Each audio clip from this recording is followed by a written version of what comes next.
Habim TV, mencerdaskan umat.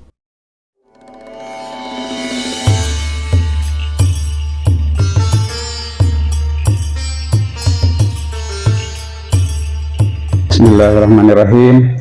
Assalamualaikum warahmatullahi wabarakatuh.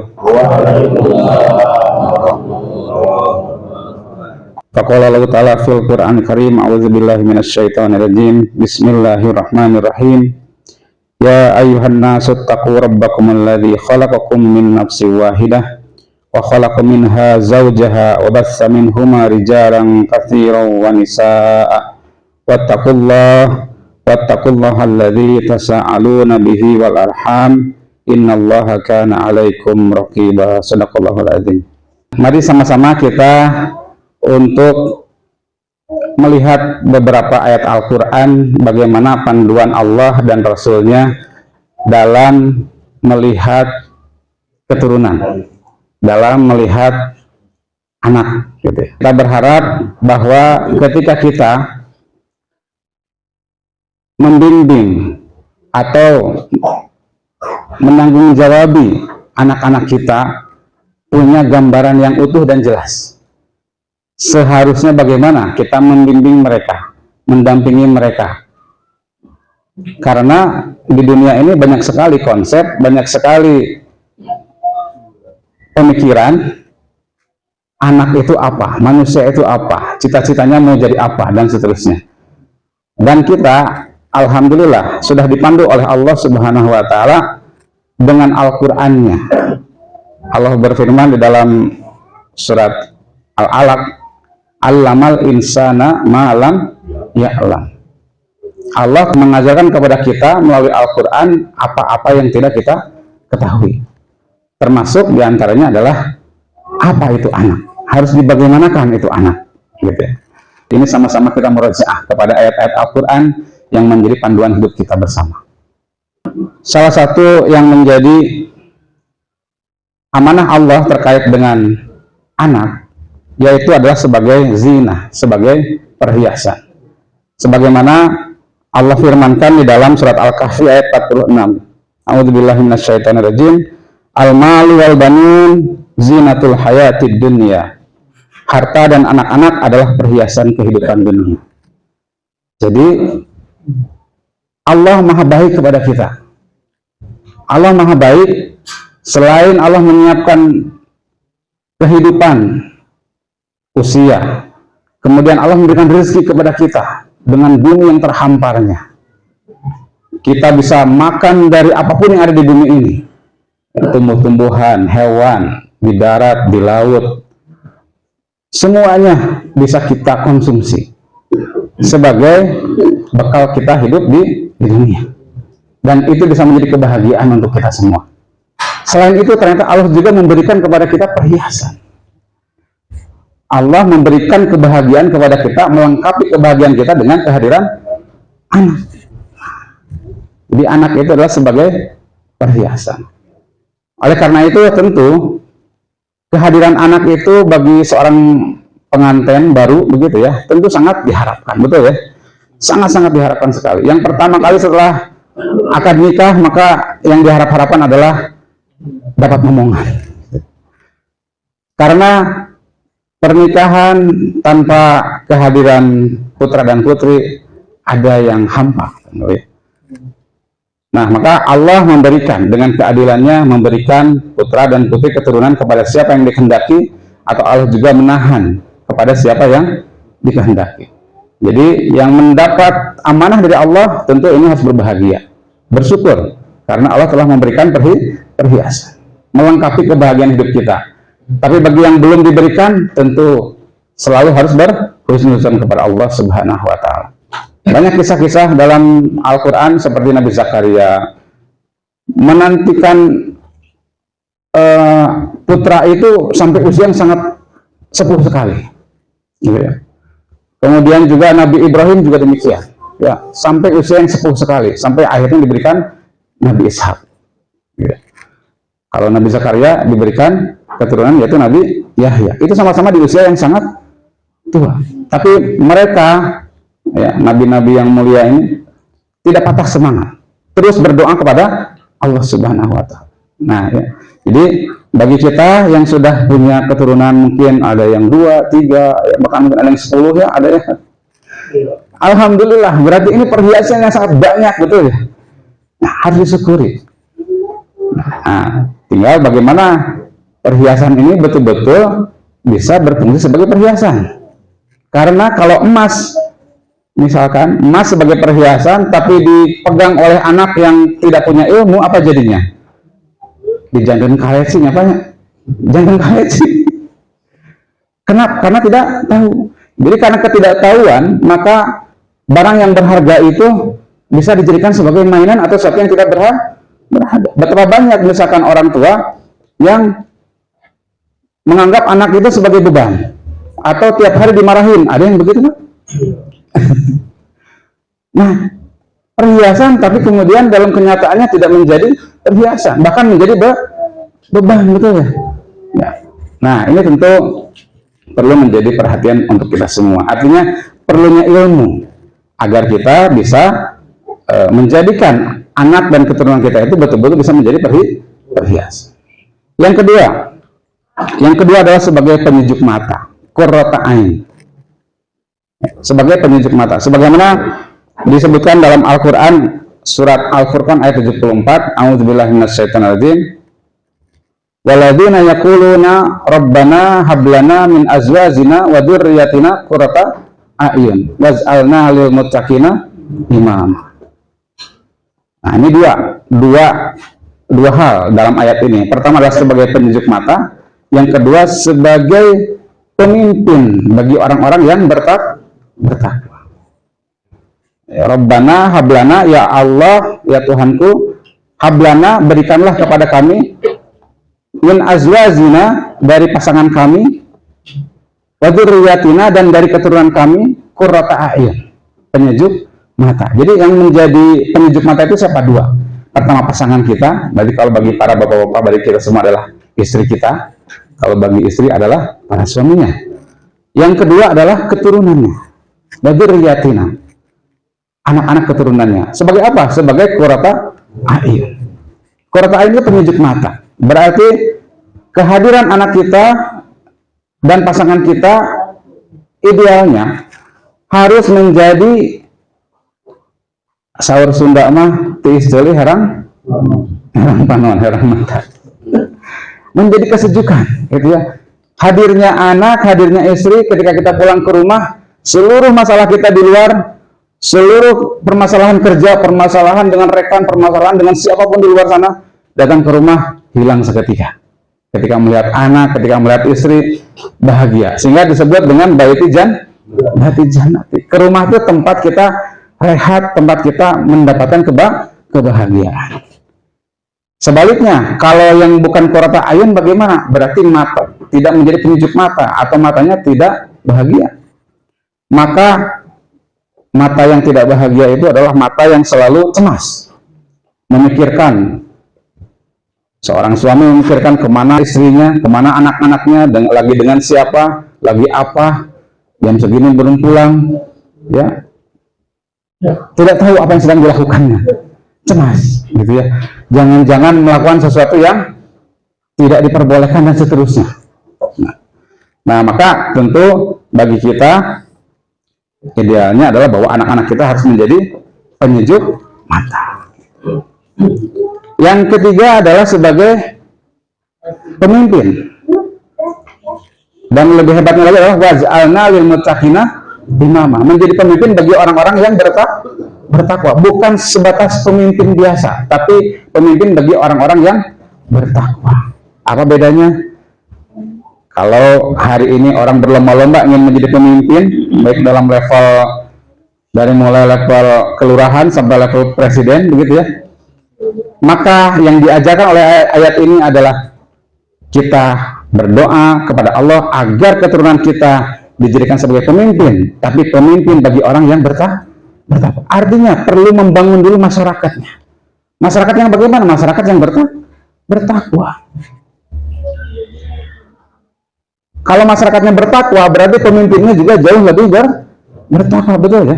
Nah, maka tidak berlebihan ayat ini seperti menunjukkan kita ambisius, tapi itu adalah ambisius di dalam kebaikan dan ridho Allah Subhanahu wa taala, tidak apa-apa. Jadi ini menjadi PR juga akhirnya bagi para keluarga, bagaimana di rumah bisa mencetak calon-calon pemimpin. Bagaimana syariat kita mendidik itu. Kita mengajak anak sholat berjamaah ke masjid untuk laki-laki, anak laki-laki. Para bapak menjadi teladan, mengajak anak laki-laki sholat berjamaah di masjid. Itu latihan kepemimpinan. Sehingga suatu saat ketika si anak itu sudah mulai balik, dia bisa tampil juga, bisa menjadi imam, bisa memimpin ibadah, atau bisa menjadi pemimpin lebih luas lagi nantinya, berawal dari kepemimpinan dalam melaksanakan syariat Allah Subhanahu wa taala. Yang selanjutnya yang keempat adalah kita berharap anak-anak kita itu menjadi dzurriatan thayyibah, sebagaimana yang Allah sampaikan di dalam surat Al-Imran ayat 38 yang menjadi doa Nabi Zakaria ketika berdoa meminta kepada Allah untuk diberikan keturunan. Doanya, a'udzubillahi minasyaitonirrajim, Rabbi habli min ladunka dzurriatan thayyibah innaka sami'ud du'a. Ya Tuhanku, berilah aku dari sisimu keturunan yang baik, sungguhnya Engkau Maha mendengar doa. Nah, Nabi Zakaria ini doanya itu banyak. Karena tadi Nabi Zakaria ini diberikan oleh Allah keturunan itu tidak pada usia muda, tapi pada usia yang sudah sangat tua. Jadi kita temui dalam ayat-ayat Al-Quran itu tersebar beberapa doa Nabi Zakaria, gitu ya. Itu begitu konsisten dalam berdoa. Nah, ini hikmah bagi yang belum diberikan karunia keturunan oleh Allah Subhanahu wa taala, jangan berkecil hati. Teruslah sampaikan doa-doa kita. Selalu berhusnuzon kepada Allah Subhanahu wa taala. Kemudian masih rangkaian dari doa Nabi Zakaria, ya. Tadi nomor 4 berharap keturunan yang baik. Juga sepaket dengan doanya yang lain, ya. Nabi Zakaria mengharapkan keturunannya itu, mengharapkan diberikan keturunan yang akan menjadi penerus amanah risalah dari orang tua sebelumnya, dari Nabi dan Rasul sebelumnya. Kita bisa dapati di dalam surat Maryam ayat 5 sampai 6. A'udzubillahi minasyaitonirrajim. Wa inni hiftul mawali min wara'i wa kanatin imra'ati aqiran. Fahabli min ladunka waliyya. Yarithuni wa yarithu min ali Yaqub waj'alhu rabbi radiyya. Dan sesungguhnya aku khawatir terhadap keluargaku sepeninggalku, sedang istriku adalah seorang yang mandul. Maka anugerahkanlah kepadaku dari sisimu seorang putra yang akan mewarisi aku dan mewarisi keluarga Yakub, dan jadikanlah dia ya Tuhanku seorang yang diridhoi. Nah, jadi ini rintihan dari Nabi Zakaria ini mengharap keturunan, jelas visinya. Sekian lama tidak mendapat keturunan, tidak diberikan keturunan oleh Allah Subhanahu wa taala. Doanya semakin mengkerucut, doanya semakin jelas bahwa berharap keturunan itu tujuannya untuk apa, gitu ya? Yaitu untuk menjadi orang yang mewarisi, putra yang mewarisi Nabi Zakaria dan mewarisi keluarga Yakub, Nabi Yakub alaihissalam. Jadi mewarisi amanah risalah dari para nabi-nabi sebelumnya. Jadi ketika seorang belum diberikan keturunan, maka contoh Nabi Zakaria ini memberikan teladan kepada kita. Kekhawatirannya itu adalah bahwa tugas yang dilakukannya sebagai nabi jangan sampai terhenti sampai dirinya saja. Maka kita pun ketika kita punya tanggung jawab, agama harus kita tegakkan pada diri kita, pada keluarga kita, pada masyarakat kita. Maka kita khawatir kalau tugas mulia ini berhenti sampai di kita saja. Jangan sampai berhenti sampai di kita. Maka bagaimana cara supaya tidak berhenti? Yaitu dengan adanya keturunan. Nah, inilah sebuah visi, sebuah tujuan jangka panjang, bahwa dzurriyyah bukan hanya sebatas perhiasan, tapi sebagai pelanjut estafeta ibadah kepada Allah Subhanahu wa taala. Nah, jadi inilah yang kemudian di usianya yang sudah sangat senja Allah kabulkan. doa Nabi Zakaria ini, sehingga diberikanlah keturunan yaitu Nabi Yahya alaihissalam. Dan luar biasa, Nabi Yahya ini dari sejak kecil sudah diberikan oleh Allah hikmah dan ilmu. Maka ketika Nabi Yahya suatu saat diajak main oleh temannya, ayo Yahya kita main, kata Nabi Yahya, maaf saya diciptakan bukan untuk main, tapi aku diciptakan untuk beribadah kepada Allah. Luar biasa. Dari kecil sudah menguasai kitab Taurat, diberikan oleh Allah pemahaman yang luar biasa. Ya. Nah inilah sebuah keluarga yang memiliki visi yang jelas bagaimana melihat anak. Laki-laki itu cahaya, ya, cahaya penerus insya Allah. Maka jadikanlah generasi pelanjut laki-laki itu menjadi betul-betul menjadi penerus risalah. Risalah siapa? Risalah para nabi dan para rasul terdahulu. Insya Allah kita harus berazam bahwa kita harus menjadi para pelanjut-pelanjutnya. Karena nanti di akhir zaman juga Imam Mahdi pun sebagai generasi akhir zaman ternyata misinya tidak lain dan tidak bukan kecuali melanjutkan misinya Nabi Muhammad Shallallahu Alaihi Wasallam. Nah, maka kita yang menjadi di antara Nabi Muhammad dan Imam Mahdi tentu harus mengikatkan diri kepada misi tersebut sehingga kita menjadi keluarga yang beruntung dunia dan akhirat. Bapak yang dirahmati Allah, hadirin rahimakumullah, yang terakhir sekarang menjadi tantangan untuk kita. Kalau tadi dari fungsi-fungsi duriah, fungsi-fungsi anak seperti itu, maka pertanyaannya bagaimana kita menjalankan amanah tersebut agar bisa mencetak duriah-duriah kita agar bisa menjadi seperti itu. Nah, maka Allah Subhanahu wa taala betul-betul menaruh perhatian yang sangat besar sekali terhadap pembangunan generasi ini. Salah satunya misalkan dalam surat At-Tahrim ayat 6. Allah Subhanahu wa taala berfirman, "Ya ayyuhalladzina amanu qu anfusakum wa ahlikum nar." Wahai orang beriman, jagalah dirimu dan jagalah keluargamu dari api neraka.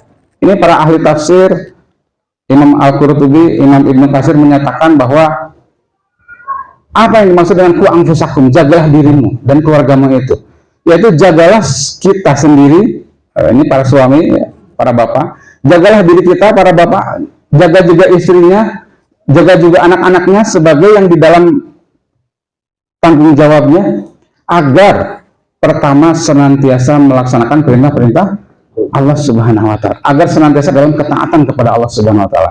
Yang kedua, agar terhindar dari maksiat kepada Allah Subhanahu wa taala. Ini disebut dengan qu anfusakum wa ahlikum nar.